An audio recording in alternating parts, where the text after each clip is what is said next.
படத்துலயும் வடிவேலுவுக்கு இந்த படம் கம்பேக்கா இருக்குமா இந்த படம் கம்பேக்கா இருக்குமான்னு எதிர்பார்த்துட்டே இருப்போம். பார்த்தா நமுத்து போன பட்டாசு மாதிரி ஆயிடும். ஒரு மனுஷன் எதையாவது பண்ணி முன்னுக்கு வரலாம்னு பார்த்தா எல்லாத்தையும் கலந்து கட்டி கொடுத்து ஸ்கிரீன் பிளே லாஜிக்க மட்டும் கேட்றாதீங்கன்னு சொல்லாம சொல்லிருக்காரு. பேசுனா வாய் ஒரு பக்கம் போகுது, வாய்ஸ் வேற பக்கம் போகுது.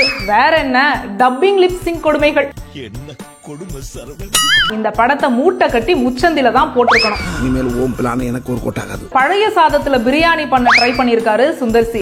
அது இந்த படத்துக்கு எந்த வகையிலயும் உதவல. இந்த படத்துல வந்த ஒரு பாட்டு கூட மனசுல நிக்கல. எந்த பயனும் இல்ல. சுந்தர்சி படத்துல லாஜிக்கான நீங்க கேக்குறது புரியுது. Hey iconic viewers, வணக்கம் and welcome to our channel Icon. நம்மள வயிறு குலுங்க சிரிக்க வச்ச ஒரு காம்போ 15 வருஷம் கழிச்சு அகைன் ஒன்னா சேர்ந்து ஒரு படம் பண்ணிருக்காங்க அப்படிங்கறப்ப ஒரு எதிர்பார்ப்பு இருக்கும்ல. அப்படி ஒரு எதிர்பார்ப்புக்கு மத்தியில அந்த படம் இப்ப ரிலீஸ் ஆகிருக்கு. அந்த படம் எப்படி இருக்கு? 15 வருஷம் கழிச்சு சேர்ந்த அந்த காம்போ நம்மள மறுபடியும் வயிறு குலுங்க சிரிக்க வச்சிருக்கா அப்படிங்கறத தான் இந்த வீடியோல நம்ம பார்க்க போறோம். இது மூவி ரிவ்யூ. பார்க்க போற படம் கேங்கர்ஸ். இந்த கேங்கர்ஸ் படத்தோட கதை என்னன்னா, அரசன் கோட்டைங்கிற ஒரு ஊர்ல பெரும் புள்ளிகளான மைம் கோபியும் அருள்தாஸும் அராஜகம் பண்ணிட்டு இருக்காங்க. இப்படி இருக்க அவங்க நடத்துற ஸ்கூல்ல நல்லா படிக்கிற ஒரு ஏழை பொண்ணு திடீர்னு காணாம போயிடுது. அதுக்கு காரணம் இந்த பெரும் புள்ளிங்க தான் அதே ஸ்கூல்ல டீச்சரா வேலை பார்க்கிற ஹீரோயின் கேத்ரின் தெரசா சந்தேகப்படுறாங்க. அந்த நேரத்துல அதே ஸ்கூல்ல பிடி மாஸ்டரா வேலைக்கு ஜாயின் பண்ண வராரு ஹீரோ சுந்தர்சி. நான் அந்த ஸ்கூலுக்கு புதுசா வந்திருக்கிற PT master. Welcome to our school Saravanan. அதே ஸ்கூல்ல ஆல்ரெடி ஒரு பிடி மாஸ்டரா இருக்காரு நம்ம வைகை புயல் வடிவேலு.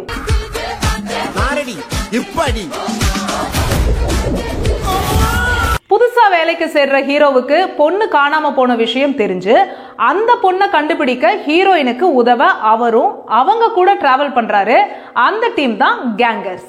அப்ப இனிமே நம்ம எல்லாரும் ஒரே கேங்கர்ஸ். கேங்ஸ்டர் தானே ஒரிஜினல் வார்த்தை. அதான் ஏற்கனவே இருக்குல்ல, இப்ப புதுசா ஒன்னு ஓபன் பண்ணிருக்கோம். இந்த கேங்கர்ஸ் டீம் ஒரு கட்டத்துல வில்லன் குரூப் கிட்ட இருந்து 100 கோடி ரூபாயை அபேஸ் பண்ண பாக்குறாங்க. அது எதனால? காணாம போன பொண்ணுக்கு என்னாச்சு? அந்த பொண்ணு காணாம போனதுக்கும் அந்த பெரும் புள்ளிகளுக்கும் என்ன சம்பந்தம்? ஹீரோ வில்லன் குரூப்பை என்ன பண்ணாரு அப்படிங்கிறது தான் கேங்கர்ஸ் படத்தோட கதை. கோடி கணக்கில் படம் கிடைக்குன்னா குரங்கு வித்துல இருந்து குரலி வித்து வரைக்கும் காட்ட மாட்டான் நானு. இந்த படத்தோட காஸ்டிங் பத்தி பேசணும்னா முதல்ல வடிவேலுவை பத்தி தாங்க பேசணும். ரொம்ப நாளா பழைய வடிவேலுவை ஸ்கிரீன்ல பார்க்கணும்னு ஆசைப்பட்டவங்களுக்கு கண்டிப்பா இந்த படம் அந்த ஆசையை நிறைவேற்றிடும். சுஜி, அவனுக்கு என்ன மாதிரி கர்லிங் ஹேர் கிடையாது. ஒரு படத்துலயும் வடிவேலுவுக்கு இந்த படம் கம்பேக்கா இருக்குமா இந்த படம் கம்பேக்கா இருக்குமான்னு எதிர்பார்த்துட்டே இருப்போம். பார்த்தா நமுத்து போன பட்டாசு மாதிரி ஆயிடும். ஒரு மனுஷன் எதையாவது பண்ணி முன்னுக்கு வரலாம்னு பார்த்தா கால் வைக்கிற இடமெல்லாம் கண்ணி வெடி வைக்கிறாங்களே. ஆனா இந்த படம் டவுட்டே வேணாங்க, கண்டிப்பா வடிவேலுவுக்கு கம்பேக் தான். அதுவும் செகண்ட் ஹாஃப்ல மனுஷன் பிச்சிட்டாரு. இந்த படத்துல அலெக்சா கூட வர காமெடியா இருக்கட்டும், தியேட்டர்ல வர அந்த காமெடி சீன் எல்லாம் வேற லெவல்ல ஒர்க் ஆகிருக்கு. மூஞ்சி மட்டும் வயசா இருக்கு. அது களத்துக்கு கீழே யோகா பண்றாங்க. அடுத்ததா சுந்தர்சி டைரக்டரா மட்டும் இல்லாம ஒரு ஹீரோவாவும் அவரோட வேலையை சிறப்பா செஞ்சிருக்காரு. அந்த 100 கோடி ரூபாயை நான் அவன்கிட்ட அடிக்க போறேன். அதுக்கு தான் உதவி தேவை.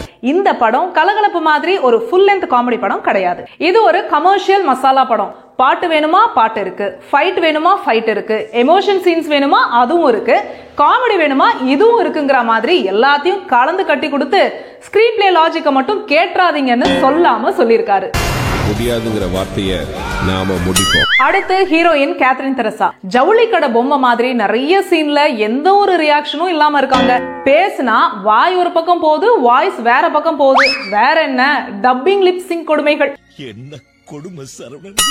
கதைப்படி இவங்களுக்கு முக்கியமான ரோல் மாதிரி தெரிஞ்சாலும் சுந்தர்சி படங்கள்ல வர வழக்கமா வர்ற கிளாம் டால் ஹீரோயின் மாதிரி தான் இந்த படத்துல இவங்க இருக்காங்க.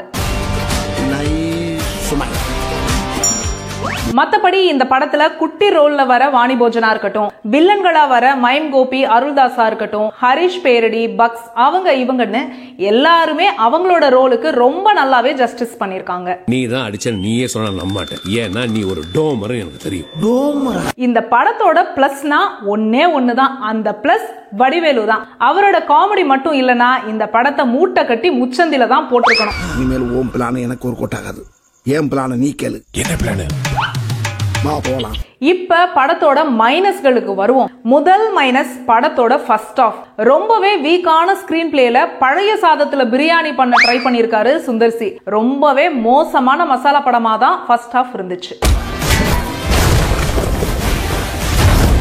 செகண்ட் ஆஃப்ல தான் படம் காமெடினால சூடு பிடிச்சு போகுது.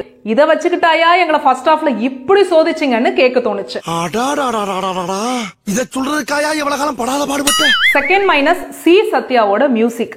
அது இந்த படத்துக்கு எந்த வகையிலயும் உதவல. இந்த படத்துல வந்த ஒரு பாட்டு கூட மனசுல நிக்கல. எந்த பயனும் இல்ல.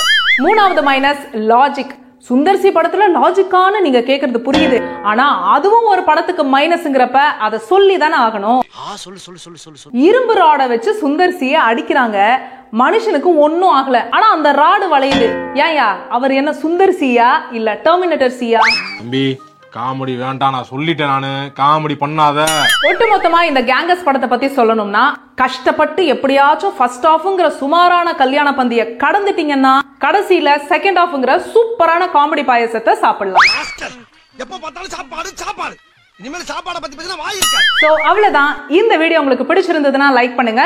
சுந்தர் சி வடிவேலு காம்போல வந்த காமெடியிலேயே உங்களுடைய ஃபேவரட்டான காமெடி சீன் என்ன அப்படிங்கறத கீழே கமெண்ட் பண்ணுங்க. மறக்காம நம்ம ஐகான் சேனலை சப்ஸ்கிரைப் பண்ணிட்டு பக்கத்துல இருக்கிற பெல் ஐகானை டங்குன்னு தட்டிடுங்க. மீண்டும் இன்னொரு சூப்பரான வீடியோல நான் வந்து உங்களை சந்திக்கிறேன். Until then, bye bye.